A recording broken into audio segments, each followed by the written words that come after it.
grew up in a small town in Canberra in New South Wales, about 8,000 people.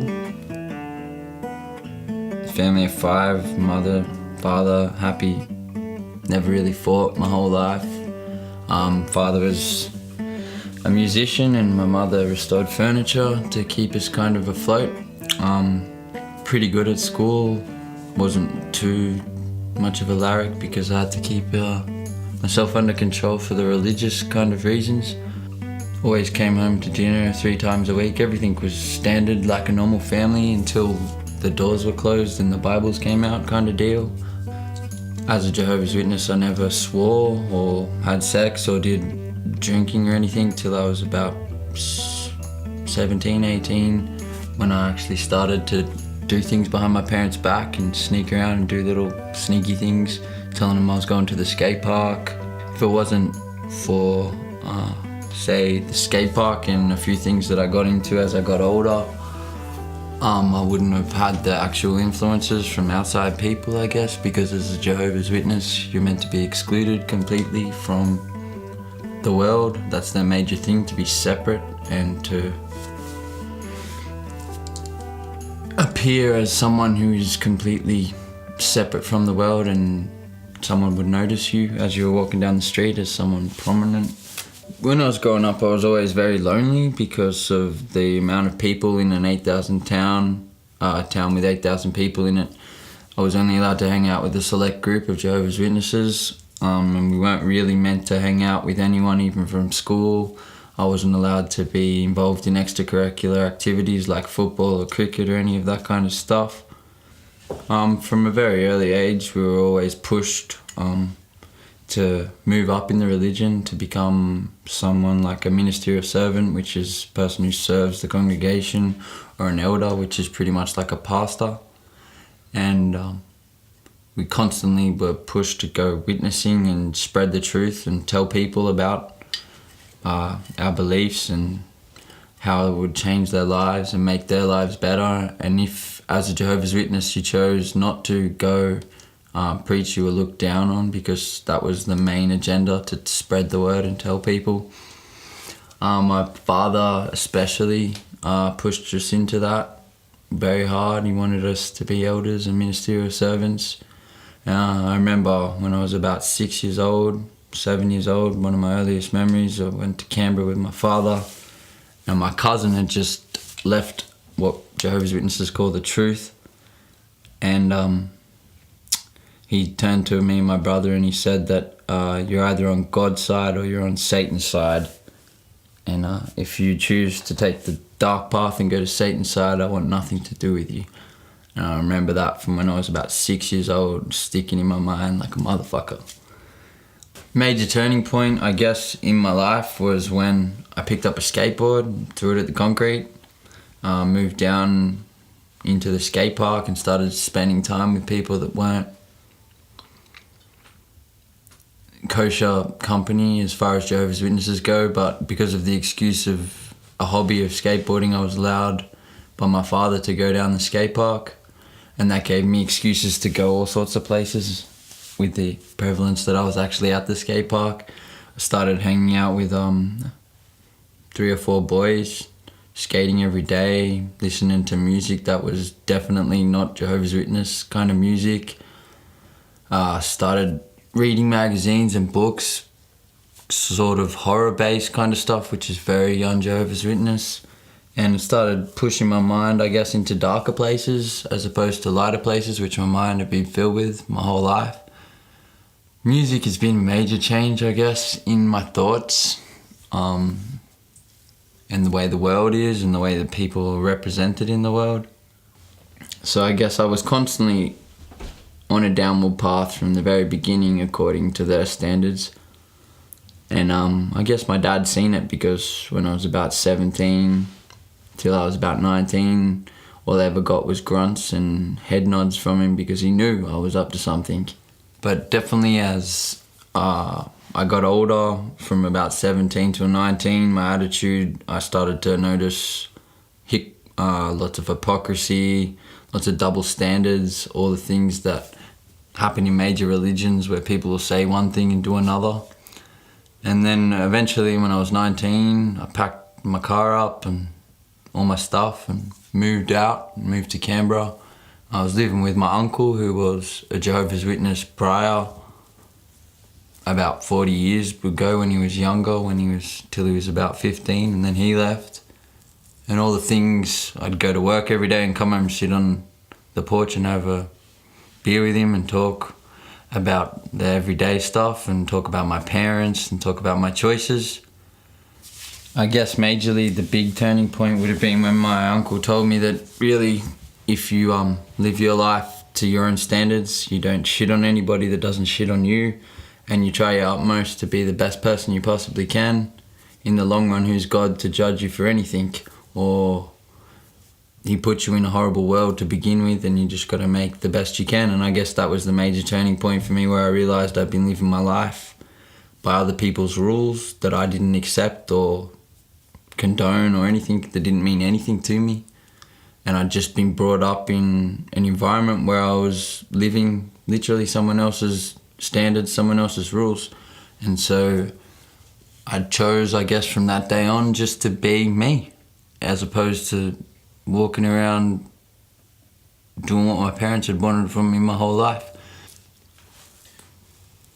My parents were, as far as Jehovah's Witnesses go, there's a lot of slack Jehovah's Witnesses, the same as in every religion. You have your Sunday Christians, but my parents were a rather strict version. I was never allowed to watch movies with swearing, all these kind of things. Anything that could kind of skew my perfect world was meant to be pushed away. So as a homebody, we never really did very much except family things. Dinner, Dad went out and got a pool table, I remember, when we were about 14, just to keep us at home kind of deal. Used to play backyard cricket every afternoon kind of deal. Just made sure that everything was family group and kept family, which is why I guess it sucks so hard when everything just fell apart, because there was no structure anymore. There was no rules that I had to live by. It was only my own rules, and I slowly discovered that my own rules were very lenient and I did pretty much what I wanted for 3 years without any remorse or any hesitation. And I've spent the last 2 years paying for all those dumb decisions. Got pretty heavily into drugs and alcohol, just to hide the pain, I guess, pretty much, to keep a smile on my face. Experimented with LSD way too much. Guess basically just as a form of escape, because when I was high I was smiling and I was happy. But as with every drug addiction, when it wears off, all the problems are there and they're twice as bad. So, yeah. I guess the major part about all of it that will always hurt is the fact that they believe in it so hard that they can actually neglect parts of their family because of their beliefs, and they can turn around and just pretend like their firstborn and their secondborn son don't exist because of the laws and guidance that God put on them. And that was a major thing that helped me just forget, I guess, which is the only way you can keep moving forward, is to just forget, swallow your pride and keep moving forward. It's definitely affected my ability to conversate and my ability to like talk to people and have natural conversations that don't feel weird and jerky.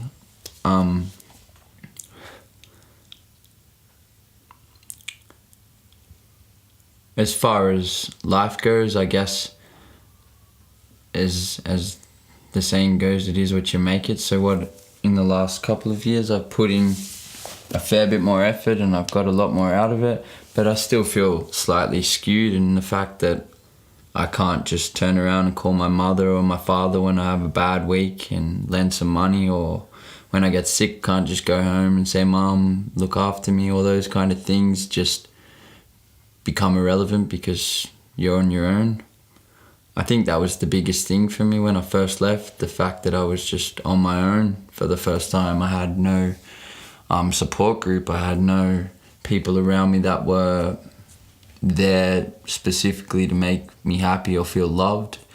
And I think that's been my major driving force pretty much for the last 5 years, just to film my life with people that I care about and that I know care about me as a person. Because really in life, that's all you get. The major thing that I guess I missed from the whole thing is my sister. I left when she was 10 and I haven't seen her grow up, and I'll never get that back. But yeah, I think about that a lot. The fact that I'll miss out on a lot of family life that everyone gets. Everyone can go home and say, hey Mum, I love you, and you don't really realise how much it means just to have someone say I love you once a day, and for them to actually mean it. I guess money has been my major driving force, and the drive to succeed, to prove to my family that I didn't make the wrong choices, to prove to them that there is something out there for me that wasn't what they wanted, that I can do my own thing and still succeed. I'll always remember Father saying to me that the world is an empty thing. There's nothing in it and you'll never get anywhere. I think aesthetically, Jehovah's Witnesses have a base principles in life that lead for a good life, lead for a healthy life. You're not going to get STDs, you're not going to become an alcoholic. So I've taken those principles that were beaten into me since a child, and it's made me a better person, and it's made my work ethic good. It's made me think more about myself personally and how I affect other people, what I say to people, how that affects other people. So on a whole, I guess growing up as a Jehovah's Witness, it was good and happy until I realised that it wasn't me. It wasn't what I wanted and what I needed from my own life. And the only great regret I have my whole life, and will have till the day I die, is the fact that religion is so prominent in my parents' mind that it was prominent enough for them to let their children go. I've always felt slightly evil, I guess, in my own life and in my own choices and in my own feelings towards everything. Everything after the light comes darkness, and I guess I've been living in the darkness for last 5 years and slowly building my own little light, which is not skewed by other people's rules, and finding my own dreams and my own things to pursue that make me happy, not what I'm meant to do or what is expected of me kind of deal.